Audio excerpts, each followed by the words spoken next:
Good morning, people. How we doing and how we feeling today? I'm actually really tired. Had a rough day last last day. I mean to say yesterday. Not a rough day per se, but didn't sleep very well. Woke up several times, had insomnia, or I don't know what it's called. Yeah, couldn't sleep very well. But yeah, here we are. So let me just take a sip of my coffee real quick. There we go. Okay, so we're gonna talk today about Coldplay's brand new album, Music of the Spheres. First of all, since I'm a marketer, I have to say right off the bat, when I saw the album cover like a while back, I was like, wow, that's really pretty. Like it's gorgeous. The My favorite color is blue, so the blue aesthetic, with the spheres and whatnot, and the within the sphere of the album cover. It's all just really pretty to look at, visually aesthetically pleasing. Sorry, I can't speak. So yeah, let's dive right in. So okay, first of all, a brief rundown on Coldplay. So, if you're living under a rock, well, if you are, then you probably won't know who Coldplay is, but everyone knows who Coldplay is. I mean, come on, it's Coldplay. So, let's see right here. I have to say this. I'm not the biggest Coldplay fan. I am a fan, but I'm not a stan, as with Britney Spears. But, let's see right here their discography. Let's see right here. Okay, so let me just go way back. Okay, so the first album is Parachutes, way back in 2000, the year 2000. We have songs like Shiver, Yellow, which is a really good classic. It's almost near a billion streams on Spotify, so that's pretty good. And Parachutes, the title track. Let's see, then we go to A Rush of Blood to the Head. So let's see, we have The Scientist, which is, wow, it has, guys, The Scientist has more than 100 million streams. That's really, really good. We have songs like Clocks, Daylight, A Whisper. Then we jump right into X and Y, their 2005 album. So we have songs like Fix You, X and Y, the title track, Speed of Sound, etc. Then we go to a really good classic, 2008's Viva la Vida or Death and All His Friends. So you have songs like, Viva la Vida, the title track. That's pretty much the one I remember. It's near 1 billion streams also. Then, okay, we have a Prospects March edition. That's all I'm going to say about that. Left, right, left, live. Okay, this is a live album. So yeah, I'm not going to mention this any further. Okay, Milo Siloto. I don't know how you pronounce that.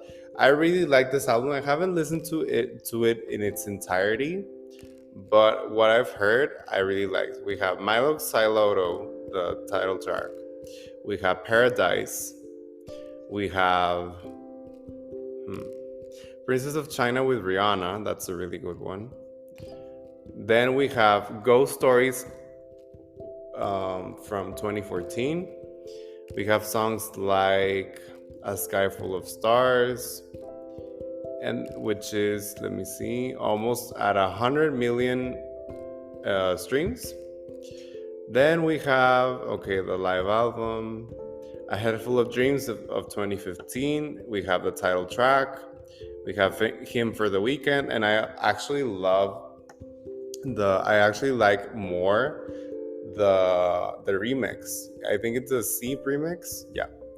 We have songs like Everglow, Adventure of a Lifetime, Fun with featuring Tove Lo, which I also love, that artist.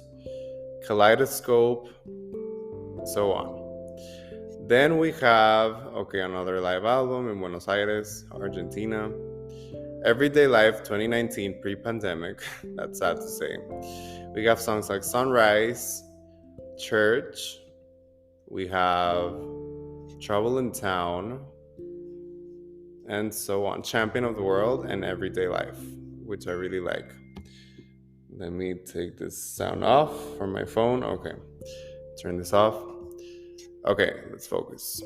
And then finally, Music of the Spheres. So here we are, album number, I lost track. I think it's like number 8. I don't know. But, well, okay. So I love, like, going through the track list, the 12 songs.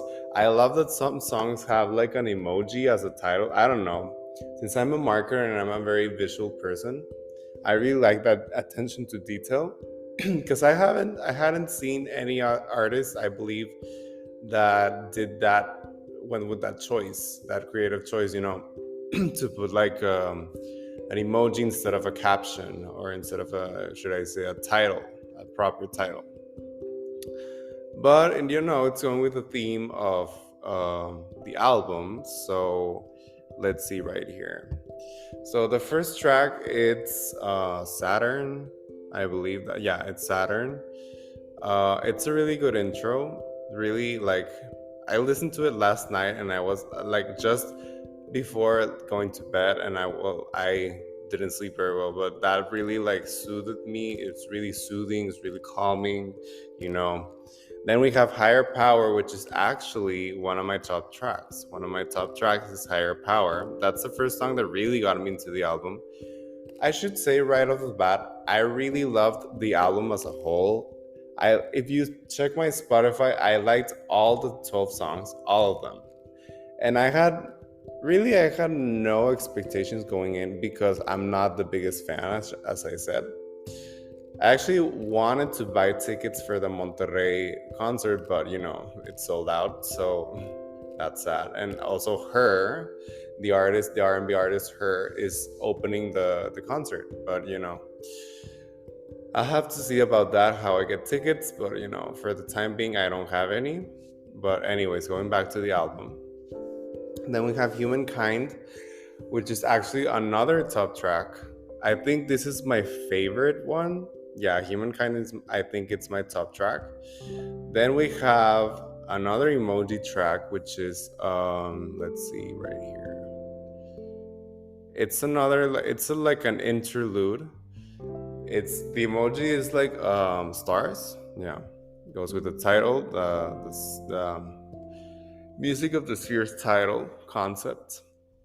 Yeah, and this album is really conceptual. It goes right to the point, gets the message across. Of the concept is going for it. And then track number 5, it's Let Somebody Go with Selena Gomez, which I really love that artist. Selena Gomez is one of my favorite artists. Queen has a lot of bangers under her belt.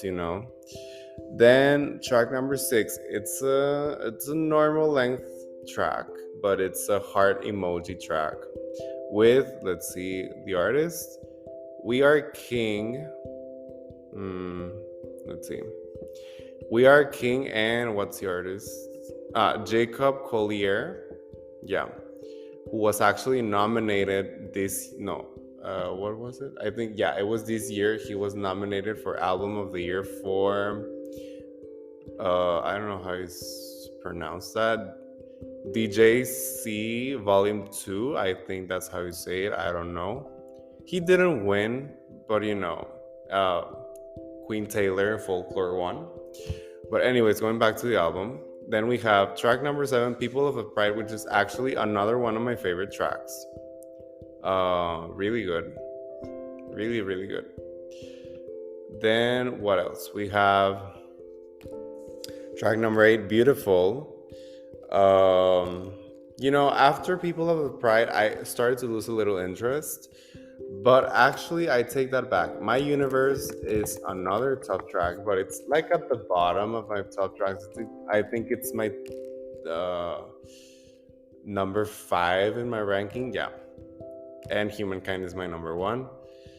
And then we have an emoji that I think it's the infinite symbol, and coloratura. I don't know how you say that in English, but yeah.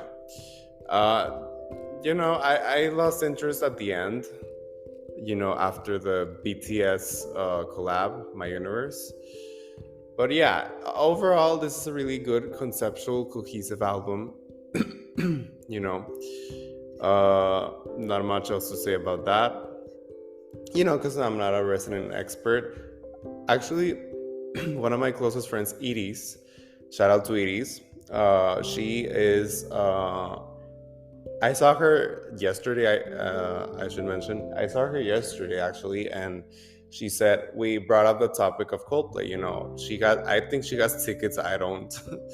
But she says like something along the lines of I'm the biggest Coldplay fan in the world, and I was like, really?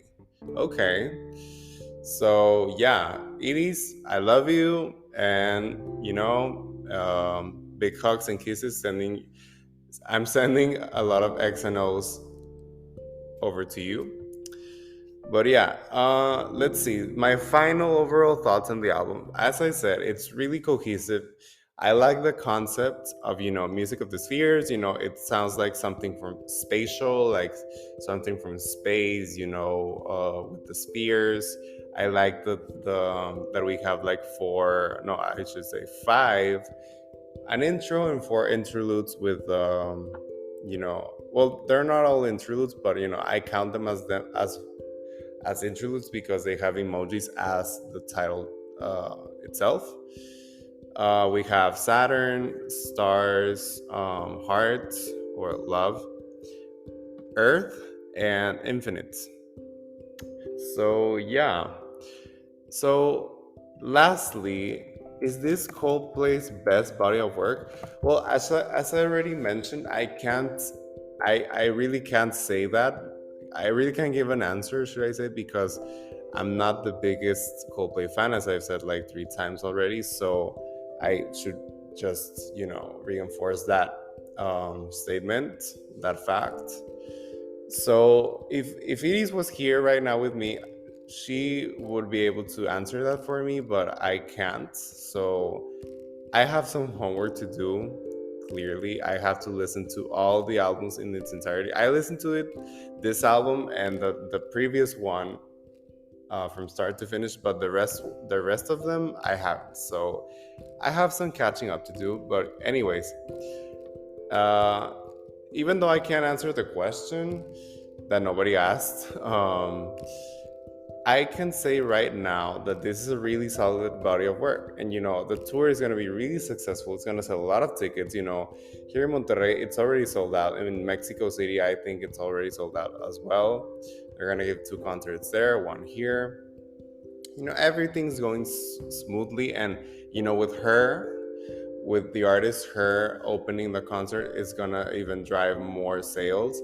I actually like her more than Coldplay. That's an unpopular opinion, but I should say that right now. But anyways, that would be it for this episode 4, Music of the Spheres by Coldplay.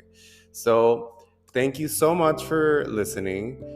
I'm Emilio Fernandez. This is my Music of the Spheres, and catch you next time. Goodbye.